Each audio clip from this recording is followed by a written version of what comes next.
குறைவான செலவில் வீட்டில் இருக்கிற பொருளை வச்சு ஓடோனில் எப்படி ரெடி பண்ணுறதுன்னு பார்க்கலாம். ஒரு நியூஸ் பேப்பர் எடுத்துக்கோங்க. இதில் 2 நாப்தலின் பால்ஸ், அதாவது பாச்சா உருண்டை சொல்லுவோம் இல்லையா, அதுதான். இதை சேர்த்துட்டு இந்த மாதிரி இடிக்கல் வச்சு நல்லா தட்டி பவுடர் பண்ணி எடுத்து ஒரு பவுலில் சேர்த்துக்கோங்க.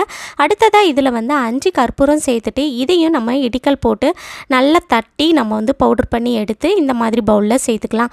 அடுத்ததாக இதில் கொஞ்சமாக பெர்ஃப்யூம் ஸ்ப்ரே பண்ணி விட்டுருங்க.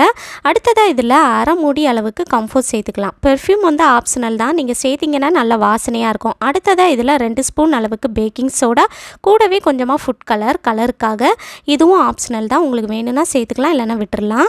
அடுத்தது இதில் 1 ஸ்பூன் அளவுக்கு க்ளூ சேர்த்துட்டு ஸ்பூனை வச்சு நல்லா மிக்ஸ் பண்ணி எடுத்துகிட்டு இந்த மாதிரி ஒரு பேப்பர் கப்பில் ட்ரான்ஸ்ஃபர் பண்ணிவிட்டு ஒரு நாள் முழுக்க நல்லா வெயிலில் காய வச்சு எடுத்துக்கோங்க.